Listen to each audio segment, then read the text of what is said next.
Hey, I'm ready to record my lecture on the learning glass today. I brought my notes and I also brought my presentation on a flash drive.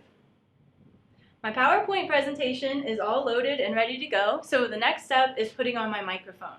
The microphone has a belt clip attached to it, and so you can do that or you can just put it in your pocket. So I'm going to stuff it in my back pocket. And then here's the lapel mic. I'm going to thread it underneath my shirt to hide the cord. And then I am going to attach it to the side of my shirt. You want to make sure that you attach it in a place that you won't have clothing flapping on top of it or your hair flapping on top of it, which can create noise. So I'm now behind the glass. Some things to remember are your attire. You should try to stick with solid colored shirts, you're filmed from the waist up, or essentially just shirts that don't have a busy pattern. Now, the desk of the learning glass is adjustable. So if you're short like me or tall, it can be adjusted before you start filming. So now I've adjusted my look. You have a monitor that you can check in front of you. The next thing to consider is lighting. So there's two ways to control lighting behind the glass. You have a panel over here on the left, and the button labeled channel 1, which is on the left-hand side, controls the white light on the glass itself. So you notice that I can adjust this, and it dims and also becomes brighter. Additionally, behind me, I have this light that I can adjust via this knob here. So you notice that it becomes dimmer and, again, brighter. And I can always check how it looks in the display in front of me. Now I'm ready to record my lecture. Your first time behind the glass, it might be good to start with a course and an individual lecture that you feel very comfortable with. But I can still bring my notes and leave them on the desk in front of me outside the field of view. In fact, I think if you want to hold your notes, that's okay too, because you're sort of mimicking the classroom experience. I also have my laptop sitting off to the side, which contains some additional notes. As I'm recording my presentation, I can use the wireless mouse or the wireless keyboard that are on the desk in front of me to click through my PowerPoint presentation. Additionally, I can use the mouse and keyboard to open up other applications like a Word document or a web browser. In terms of giving a lecture, the learning glass is very similar to face-to-face classroom instruction. I'm talking directly to the camera in front of me, similar to how you talk to a classroom of students. But arguably, it's also superior in some ways to classroom instruction because I can draw on the glass and talk about my drawing directly to the students rather than drawing something and turning around and addressing the class. So when you are drawing something on the glass, some tips are to pre-draw it because one, watching someone draw, particularly a complex diagram, can be kind of tedious to watch. Additionally, notice that as I draw, the markers tend to make a slight squeaking sound, which can be noisy in the audio. Some things to think about with drawing on the learning glass is that you want to draw out your diagram ahead of time and mind the boundaries of the glass. So you want to draw it minding this lower boundary and this upper boundary. You don't want to get too close to the extents of the glass. You also need to think about where you're going to stand. You don't want to have, a large part of the drawing obscuring you, especially your face, so that you feel like you're peeking around the edges of your drawing.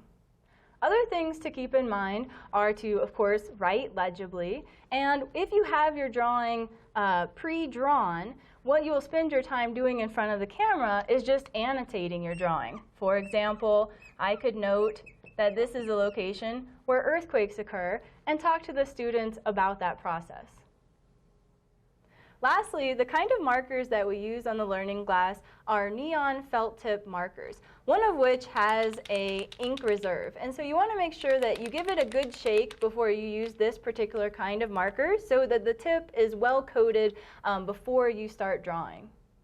Another thing to think about is how to chunk up your lectures so that one lecture encompasses a single drawing. Because the way you erase drawings is using this microfiber cloth. And so as you can see, To erase a single drawing takes a considerable amount of time and effort. This would be pretty painful for your students to watch if you had multiple figures. So think about how you might chunk up your lectures to encompass individual drawings.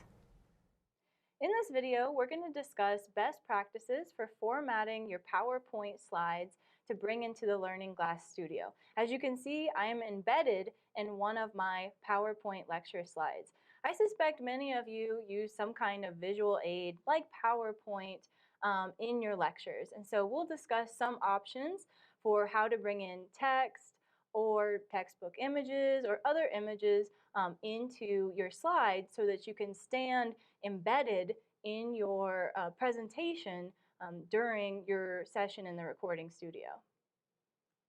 So first off, set your slide dimensions to be widescreen. So the 16:9 ratio widescreen option. So that way when you get into the Learning Glass Studio, you don't have to crop your slide dimensions to fit onto the screen.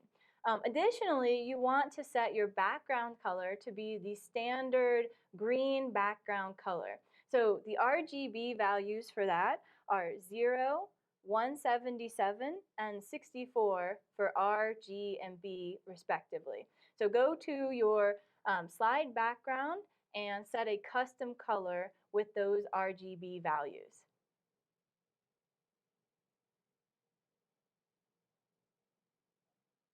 Once you have your slide formatted, now think about how to construct your lecture material. So notice I have turned my text white and I've put it above my head and over to the side of my body so that as I'm lecturing, I can point to each of these talking points as I record my lecture.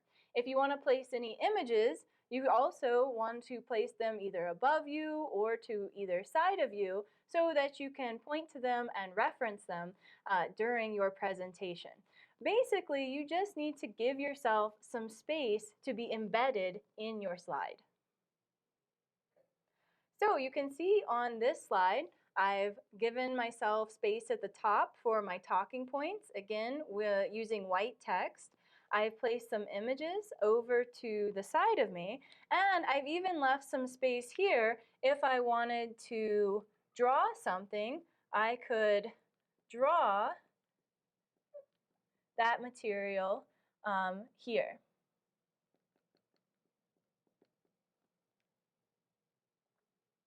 So in the last couple examples, we looked at slides that I have created for my class. But let's take a step back and think about how you might design your slides for one of your classes. So first off, I would put up at the top your slide title, and that gives me some headroom to have some text above me. And then I list some talking points. So just make sure that your talking points don't become so lengthy that they are going to overlay over you, or maybe you want to position them off to the right. Again, just give yourself some space to be embedded in your slide. Now, in terms of images, let's walk through some examples of what you can do with your images.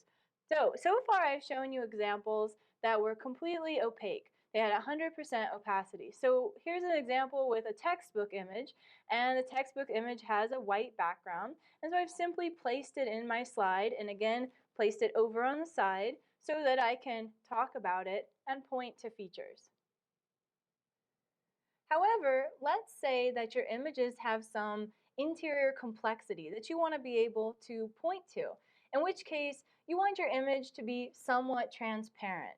When you get into the recording studio, you can actually set the opacity of your slides within the Capture software. So in this case, we've set my textbook image to have 30% opacity. And now you can see that I can point to the internal layering scheme of my Earth diagram. So if you're feeling really slick, you can actually remove backgrounds or other parts of your images before coming into the Learning Glass. In fact, I removed this white background in PowerPoint, but if you have Adobe Photoshop or Illustrator, you can also select colors and edit those colors so that they're more apparent on the glass. So So in this case, you can see when I remove the white background from this image, I have more space to put title text above me or to come over to the side and draw images. Additionally, we left it slightly opaque so that, again, I can point to features on the interior of my image. If you're feeling really creative, you can actually create your own figures using some of the drawing tools that are available in PowerPoint or other editing softwares. So you can see here, I've constructed music bars, and again, you might want to think of figures that you use often. And when I drew these music bars, I just used the white line tool in PowerPoint, and I made sure that I gave no background to this figure. And remember, an additional tip is that if you want to draw a figure freehand on the learning glass, you might do that ahead of time and spend your recording time in the studio then annotating those figures that you pre-drew.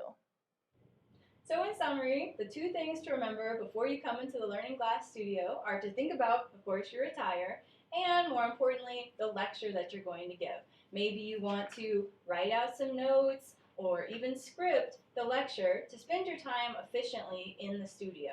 When you're finished recording, of course, grab your personal belongings, but more importantly, grab the flash drive containing your recording and check out with the Media Technology Services front desk.